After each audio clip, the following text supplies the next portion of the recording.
मला वाटतं मी फक्त इथलंच बोलत नाही तर महाराष्ट्राचं बोलत असताना शेतकऱ्यांची आता काल मी धुळ्यात होतो काल 2020-21 मागचं 2022-23चं सुद्धा अजून अनुदान जे जाहीर झालं होतं गारपिटीचं असेल अतिवृष्टीचं असेल अजूनसुद्धा शेतकऱ्यांना मिळालं नाही. आत्ता यावर्षीचं पीक विम्याचं अग्रिम हे सुद्धा अनेक शेतकऱ्यांना मिळालेलं नाही. शेतकऱ्यांची परिस्थिती तर अतिशय भयावह आहे. असं वाटलं होतं की मराठवाडा असेल विदर्भ असेल परंतु त्याच्यापेक्षा भयावह स्थिती पश्चिम महाराष्ट्रात सुद्धा आहे हे मला जाणवतं आहे. मी मागच्या आठवड्यात जेजुरी सातारा कोरेगाव या पट्ट्यात गेलो होतो. आता हे तसे विकसित भाग असे ओळखले जातात. साताराला कोण ओळखत नाही. कोरेगाव जे सातारा जिल्ह्यातला हा भागसुद्धा मोठ्या प्रमाणावर आहे. पण या भागात चारा छावण्या सुरू आहे. आता तुमच्या माहितीसह सांगतो शिवसेनेनं चारा देण्याचा उपक्रम सुरू केला शिवसेनेनं. तुम्हाला आश्चर्य वाटेल सातारा कोरेगाव या भागामध्ये जनावरांसाठी चाऱ्याची स्थिती भयानक आहे आत्ता. आणि मग हे सरकार जनतेप्रती कुठं शेतकऱ्यांच्या प्रती कुठं कटिबद्ध आहे. आज आत्महत्या परवा आम्ही शिबिरात सांगितलं तुम्ही असाल नाना की पुणे विभागामध्ये सुद्धा मोठ्या प्रमाणावर आत्महत्या झालेल्या आहे 200-250. एक वेळ असं होतं की फक्त विदर्भ आणि मराठवाड्यात आत्महत्या होत होत्या. आता पुण्याच्या विभागातसुद्धा आत्महत्या शेतकऱ्यांच्या झालेल्या आहे.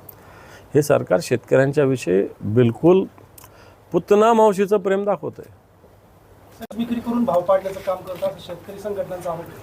पहिली गोष्ट तर खरेदी किती होते हा माझा प्रश्न आहे. नाफेड एक नुसतं समोर दाखवणारा मुखवटा आहे. नाफेडच्या मार्फत आपल्याकडं कांदा उत्पादन किती आहे आणि नाफेडच्या मार्फत खरेदीची क्षमता नाफेडची किती आहे. 2% पण नाफेड खरेदी करत नाही. आणि कांदा उत्पादक शेतकऱ्याला तर सरकार छळतंच. कारण कांद्याचं ज्या पद्धतीनं उत्पादन आता कांदा फक्त आता एक काळ असा होता की नाशिकमध्येच कांदा येत होता. पण आता मी महाराष्ट्रात फिरत असताना वेगवेगळ्या जिल्ह्यामध्ये कांदा मोठ्या प्रमाणावर आहे सगळीकडे. म्हणजे जळगावला गेलं तरी कांदा आहे, बुलढाण्याला सुद्धा गेलं तर कांदा आहे, मराठवाड्यात पण आहे, नांदेडला सुद्धा कांदा आहे, सगळीकडे कांदा आहे. पण या कांद्याला अनुदान जाहीर केलं सरकारने मागच्या वर्षी. हे अनुदानसुद्धा अजून मिळालेलं नाही. चला ठीक आहे शेतकरी याच्यावरही ताकदीनं भरायची तयारी आहे. मग सरकारने निर्यात बंदी का केली. कांद्यावर निर्यात बंदी सरकारने का केली. मग निर्यात बंदीने व्हायला पाहिजे होती. एकीकडं निर्यात बंदी करायची, एकीकडं जो देशात किंवा आपल्या महाराष्ट्रात राहतो कांदा याला भाव द्यायचा. आणि असं दुटप्पीपणे शेतकऱ्यांना छळण्याचं काम करतं आणि भाव पाडण्याचं काम सरकारच करतं आहे. फायदा कोणाचा होतो आहे. ग्राहकाला तरी मिळतो आहे का स्वस्त कांदा. चला ठीक आहे शेतकऱ्याचा स्वस्त कांदा खरेदी केला ग्राहकाला मिळतो का तर नाही. मी मुंबईच्या बाजारात जाऊन विचारलं तर 30 रुपये 40 रुपये 50 रुपये किलो कांदा आहे. बरोबर आहे. शेतकऱ्याचा खरेदी दर काय ₹1-2 सुद्धा नाही आहे. बरोबर आहे का नाही. आणि अशी परिस्थिती जर कांद्याची आहे तर सरकार मला असं वाटतं कांदा उत्पादक शेतकरी नुसतं कांदा नाही सोयाबीनची ती स्थिती, कापसाची ती स्थिती आहे, ऊसाची सुद्धा ती स्थिती. आणि दुधाचं काय करून ठेवलं. तुमच्या जिल्ह्याचे मंत्री आहेत दूध दूध विभागाचे. काय स्थिती आहे. दुधाला सरकारने भाव काय डिक्लेअर केला. दुधाला भाव 34 रुपये भाव आहे. मला एखादा शेतकरी दाखवा तुम्ही फिरा पत्रकार मंडळीनं 34 रुपये भाव कोणत्याही खाजगी दूध संघाने किंवा सरकारी दूध संघाने दिलेला 34 रुपये भाव दाखवा. मी तेच बोलतोय. मला 34 रुपये भाव सरकारने जाहीर केला असताना कोणता दूध संघ पाळतो.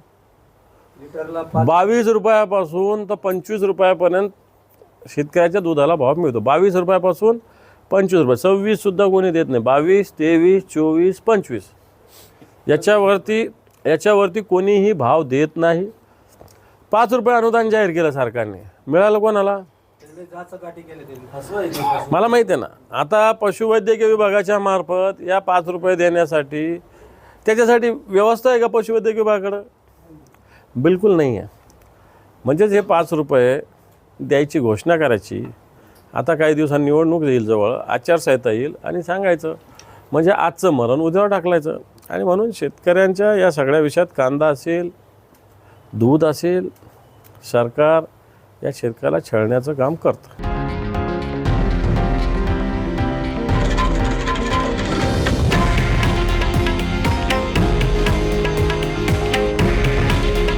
हे आहे देशातील नंबर 1 न्यूज नेटवर्क आणि आपण पाहत आहात TV9 मराठी. काळजी तुमची, हित महाराष्ट्राचं.